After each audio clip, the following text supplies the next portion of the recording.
बोरी खोडद जिल्हा परिषद गटाची निवडणूक सुरुवातीलाच अगदी काहीशा प्रमाणात दोन बाजू असल्याच्या आपल्याला पाहायला मिळत होत्या, परंतु तिरंगी लढत त्या ठिकाणी आपल्याला पाहायला मिळत आहे। पांडुरंग पवार यांच्या सुनबाई कविता पवार यांनी आपला अपक्ष उमेदवारी अर्ज दाखल केला होता, परंतु 8 दिवसाच्या प्रचारामध्ये कुठल्याही प्रकारचा गाजावाजा न करता आपला प्रचार चालू ठेवला होता। परंतु राष्ट्रवादी काँग्रेस पक्षाचे उमेदवार कल्पनाताई काळे व शिवसेना पक्षाच्या उमेदवार जयश्रीताई खंडागळे यांनी मात्र प्रचारामध्ये आघाडी घेताना आपल्याला पाहायला मिळालं।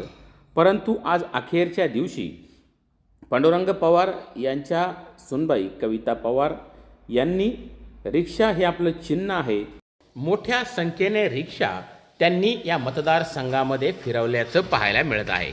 प्रत्येक गावागावामध्ये त्यांचं स्वागतही करत येत असल्याचं आपल्याला पाहायला मिळालं। म्हणजे या तिरंगी लढतीमध्ये आता चुरस निर्माण झाल्याचं आपल्याला पाहायला मिळत आहे। कविता पवार यांनी प्रत्येक ठिकाणी जाऊन आपले सासरे पांडुरंग पवार यांनी केलेल्या कामाची ओळख करून देत त्यांच्याच नावावरती मत मागत असून आजपर्यंत 35 वर्ष त्यांनी समाजाची सेवा केली, तोच वारसा घेऊन मी इथून पुढेही काम करल अशी ग्वाही त्यांनी प्रत्येक गावात जाताना दिली। मतदानाला अवघा 1 दिवस व आज प्रचाराच्या शेवटच्या दिवशी पांडुरंग पवार व त्यांचे समर्थक आज बाहेर पडल्याचं पाहायला मिळालं व त्यांनी मोठं शक्ती प्रदर्शन करत आपल्या प्रचाराची सांगताही केली आहे। ब्युरो रिपोर्ट शिवनेरी संवाद, निमगाव सावा, शिरोली, सुलतानपूर। आदरणीय पांडुरंगरावजी पवार साहेबांवर प्रेम करणारे सर्व त्यांचे कार्यकर्ते व मतदार बंधू भगिनींना मी अगदी मनपूर्वक अभिवादन करते।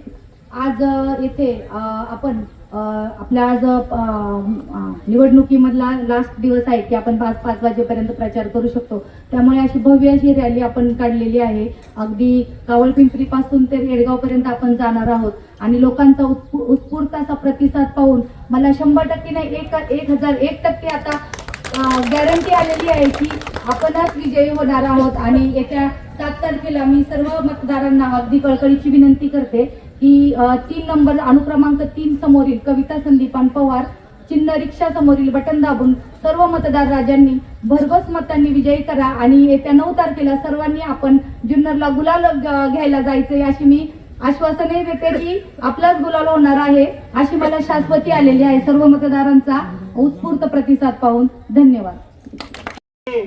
साहेबांनी आपल्या परिसरामध्ये केलेल्या विकास कामांच्या जोरावरती आपण ही निवडणूक त्या ठिकाणी लढवत आहोत आणि ही निवडणूक आपल्या बोरी खोडद गटातील सर्व मतदारांनी सर्वसामान्य लोकांनी त्या ठिकाणी हातामध्ये घेतलेली आहे। आणि आपण पाहतोय की प्रत्येक गावामध्ये प्रचाराच्या निमित्तानं आम्ही त्या ठिकाणी जात असताना की लोकांचा प्रतिसाद देखील भरभरून त्या ठिकाणी येतोय। लोकांपर्यंत पोहोचल्या लोक सांगतायत की आपली विकासाची गंगा आहे, आपल्याला रिक्षा सोबत त्या ठिकाणी थांबायचं आहे आणि कविताताई संदीपान पवार यांना आपल्या मताच्या सहकार्यातून जिल्हा परिषदेला त्या ठिकाणी पाठवायचं आहे। जी विकासाची विकास गंगा आजपर्यंत या ठिकाणी अविरत वाहत राहिली, अशाच पद्धतीनं ती विकास गंगा भविष्यामध्ये देखील अविरतपणानं वाहत राहावी या उद्देशानं आपण सर्व शिरोली सुलतानपूरकर मंडळी जे आहेत या सर्वांनी कविताताईंच्या पाठीमागं खंबीरपणानं उभं राहावं, त्यांना प्रचंड अशा बहुमतानं विजयी करावं हे आपल्या सर्वांना विनंती या निमित्तानं आहे। कारण कोणीतरी म्हणून गेलं की विकास कामं ही कोणाच्या ना कोणाच्या माध्यमातून त्या ठिकाणी झालेली आहेत, कोणीतरी करतात, पण एखाद्या वेळेस आपल्याला ज्यावेळेस भूक लागते आपण म्हणतो मला भूक लागली, पण भूक लागल्याच्या नंतर लगेच अन्न तयार होत नाही। ते अन्न बनवण्यासाठी जो शिदा लागतो तो शिदा कोणी ना कोणीतरी कष्ट करून त्या ठिकाणी कमवलेला असतो किंवा तो घेऊन आल्याच्या नंतर तो शिजवला जातो आणि नंतर तो खाल्ला जातो। म्हणजे ही विकास कामं करत असताना कुणी ना कुणी खूप मोठ्या प्रमाणावरती त्या ठिकाणी कष्ट घेतलेले आहेत आणि ते कष्ट आपल्या पांडुरंगाजी पवार साहेबांनी त्या ठिकाणी घेतलं। म्हणून परिसरामध्ये विकास झालाय, वाड्या वस्त्यांवरती रस्ते पोहोचलेत, लाईट्स पोहोचलेत, पाणी पोहोचत आहे आणि म्हणूनच मोठ्या संख्येनं आपण सर्वच कविताताई पवार यांच्या पाठीमागे या ठिकाणी खंबीरपणाने उभे आहोत. बोलण्यासारखं खूप आहे. आपण उमेदवारी या ठिकाणी जी घेतली आहे ही कोणावरती टीका टिप्पणी करण्यासाठी नाही, तर फक्त आपण विकासाच्या कामावरती ही निवडणूक त्या ठिकाणी लढवत आहोत आणि जिंकून देखील दाखवणार आहोत.